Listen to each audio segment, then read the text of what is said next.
Bienvenidos a una nueva edición de su programa Tech Talking. Les recuerdo que Tech Talking es una iniciativa de Inspenet Televisión y que Inspenet Televisión la puedes encontrar en nuestra plataforma inspenet.com. Hoy con un consecuente invitado aquí en nuestro canal, el doctor José Pepe Vera, una de estas prestigiosas personas que es un continuo profesional que comparte experiencia en distintos eventos. Nosotros estamos grabando esta edición en el marco de Latin Core e Intercore 2023 en esta hermosísima ciudad de Río de Janeiro. ¿Cómo estás? ¿Cómo te has sentido? Excelente. Pude disfrutar tu plenaria. Tuvo a cargo Pepe, como le decimos cariñosamente de sus amigos, de ver una extraordinaria exposición que le voy a dar el nombre en inglés.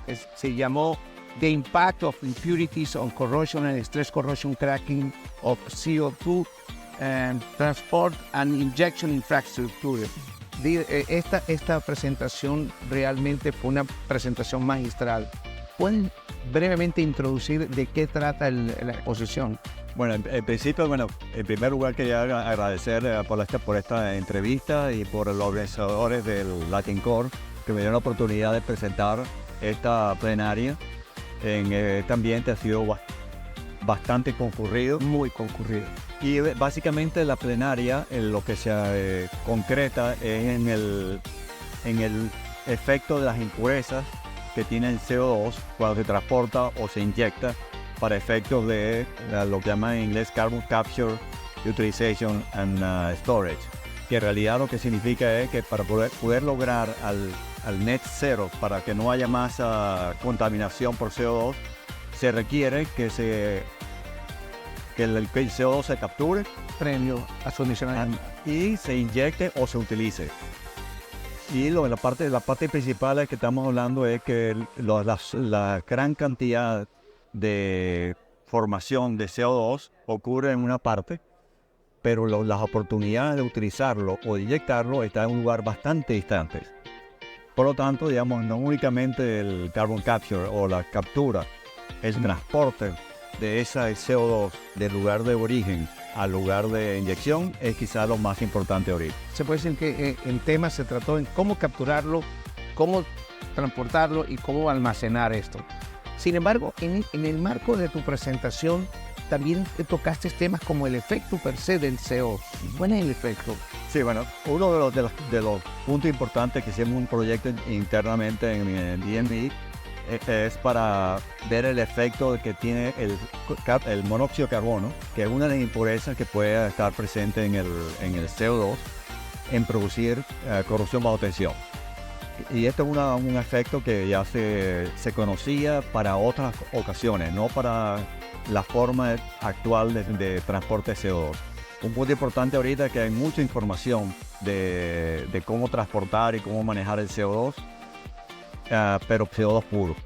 El CO2 que viene geológicamente. Y Estados Unidos tiene 5.300 millas de tubería que ha estado desde 1970 sin problema. Sin embargo, lo principal, lo más difícil que va a venir en el futuro es que la idea no es usar CO2 de geológico. No queremos sacar más CO2. La idea es usar el CO2 que está en la atmósfera o el CO2 que está produciendo en la planta cementera o el CO2 que se produce, por ejemplo, para producir bioetanol. O sea, todos los procesos producen CO2. La idea es capturar ese CO2 y reutilizarlo o inyectarlo para que no de una forma permanente. Entonces el problema principal es que la idea, el concepto es tener unos centros de acumulamiento de CO2, que va a venir CO2 de muchos lugares. No va a ser CO2 únicamente de una cementera o de términos de cantidad, ¿de cuánto estamos hablando? Oye, estamos hablando de megatoneladas de CO2 que se van a aumentar. En este momento el incremento se espera que va a aumentar en un orden de magnitud en los próximos 20 años de captura de CO2. Wow. Inyección. Esos números. Sí. Y una de las principales fuentes de CO2 va a ser la producción de hidrógeno, que es una de las formas que tenemos para producir una energía limpia, que sería la transferencia al hidrógeno. pero producir hidrógeno también produce CO2. Y ese CO2 hay que capturarlo para que sea un hidrógeno, digamos, que llamamos hidrógeno azul. De todo un proceso. Sí. Estamos deambulando la ruta de la transición energética. ¿Cuáles son las dificultades para un proceso de transportación, de captura y de almacenamiento que te puedes enfrentar desde el punto de vista también de que hay una infraestructura existente y dentro de esa estructura hay mecanismos de degradación, mecanismos que tú ayer los manifestaste?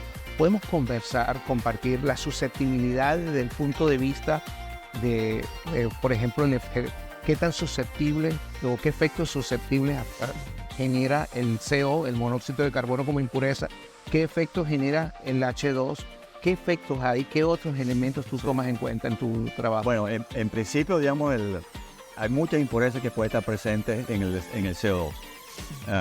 Dependiendo de cómo ven, de dónde lo traigas, no únicamente dónde lo traigas, sino cómo lo procesas antes de llegar. La parte de captura, deshidratación. Principalmente, el problema principal es agua.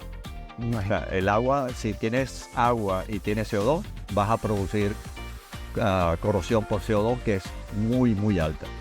Pero es aún peor si tienes, por ejemplo, en combinación del agua, tienes lo que llaman SOx, que son óxidos de azufre, o puedes tener óxidos de nitrógeno, que son productos típicos que van a estar en el CO2 cuando empecemos a mezclarlo. Y también tenemos posibilidad de tener hidrógeno, tenemos posibilidad de tener oxígeno. Cada uno de ellos presenta una amenaza diferente. Por ejemplo, mencionaste el CO2, el CO, lo mencionamos antes, que es el monóxido de carbono. El hidrógeno, que pareciera ser relativamente noble, sin embargo el hidrógeno produce fragilización a los aceros. Y se ha demostrado que si tienes hasta 1% de hidrógeno, puedes tener problemas de agrietamiento de las tuberías.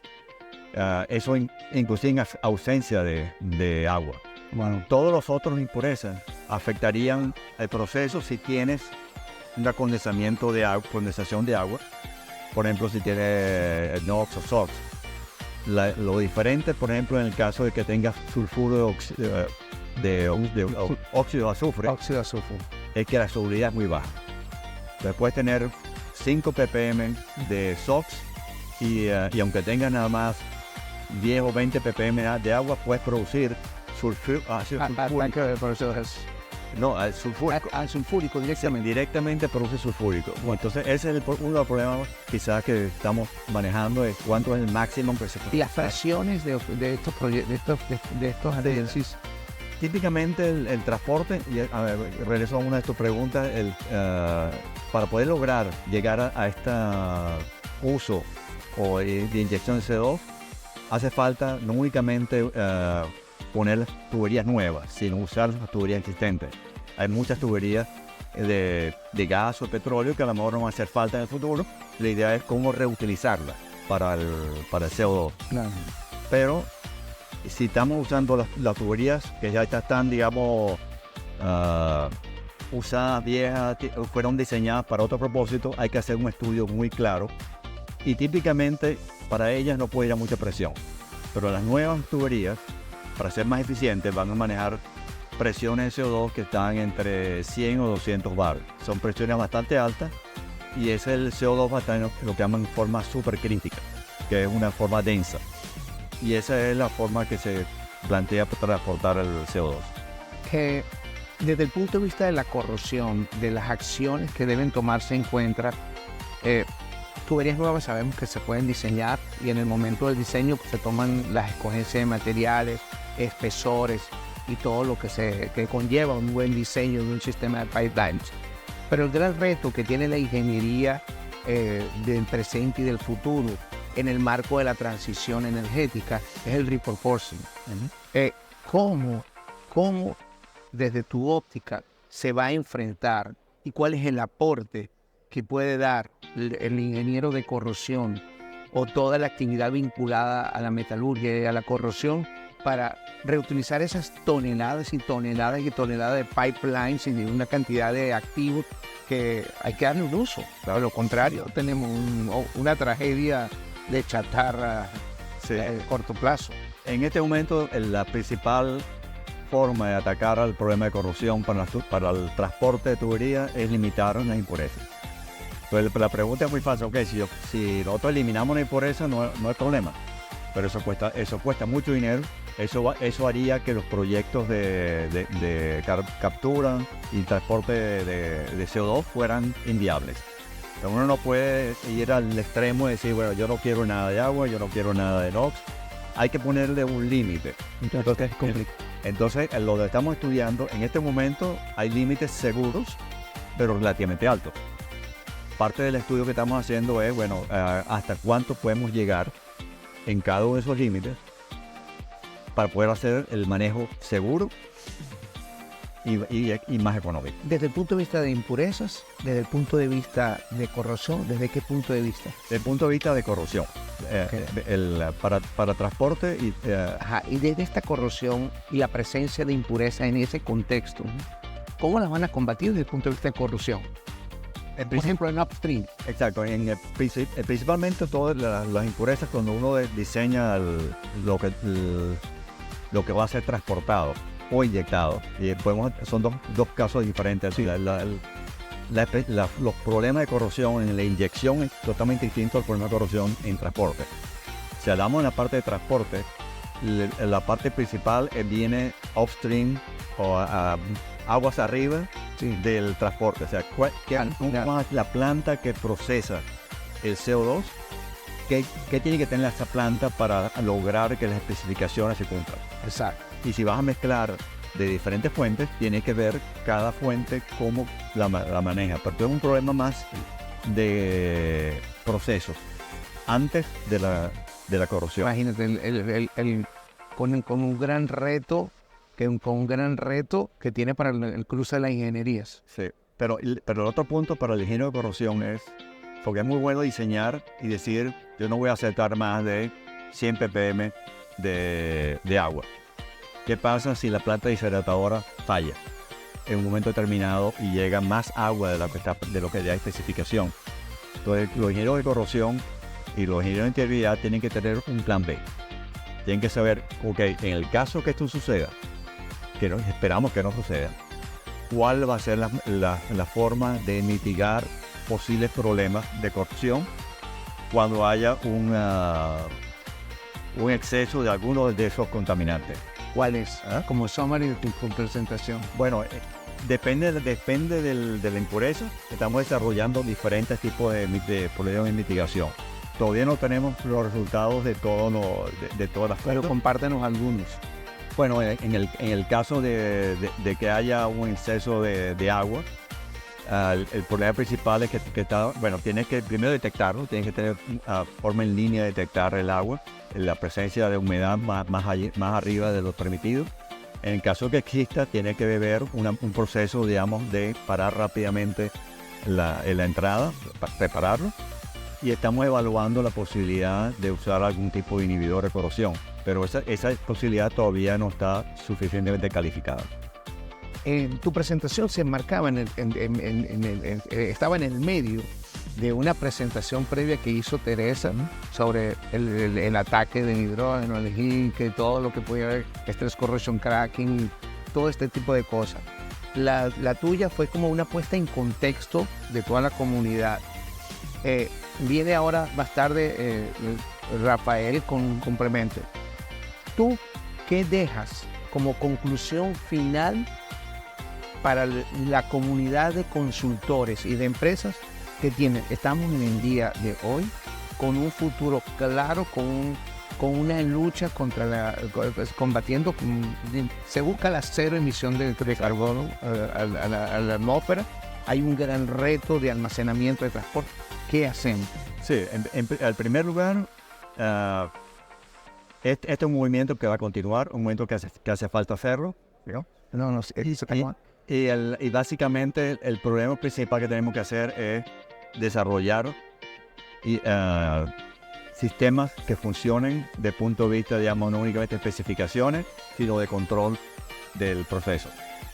Y esa quizás es la parte principal, y tenemos que definir bien cuáles son estos contaminantes la sinergia que existe entre ellos y definir para cada proyecto las condiciones. ¿Está preparada la comunidad para enfrentar esto? Sí. Ya para cerrar. Estamos preparados. Lo que estamos haciendo es optimizando. Yo siempre procuro que le digamos un mensaje a nuestra comunidad de profesionales y técnicos. ¿Qué le dicen a la comunidad de la comunidad de corrosión, de ingenieros de corrosión metalúrgico y químico? Sí, bueno, en primer lugar, agradezco grandemente la oportunidad de conversar con ustedes y a todos ustedes que nos están viendo, la oportunidad de darles el mensaje. Yo creo que en principio estamos preparados para las amenazas y que existen en el mundo en la parte de corrosión. Sí, todavía falta mucha investigación que hacer, pero la parte de ingeniería, lo importante es que la ingeniería está disponible a usar la información que tenemos en el momento para hacer el transporte, en el caso específicamente de CO2, el transporte y la inyección de CO2 de una manera segura para ahorita y para el futuro. Mi querido audiencia, quiero agradecer nuevamente a José. Gracias por estar aquí con nosotros y recordarle que esto es Tech Talking. Estamos en Inspenet Televisión y que solo en Inspenet el conocimiento de unos lo transformamos en la fortaleza de todos. Gracias por seguirnos y hasta un nuevo contacto.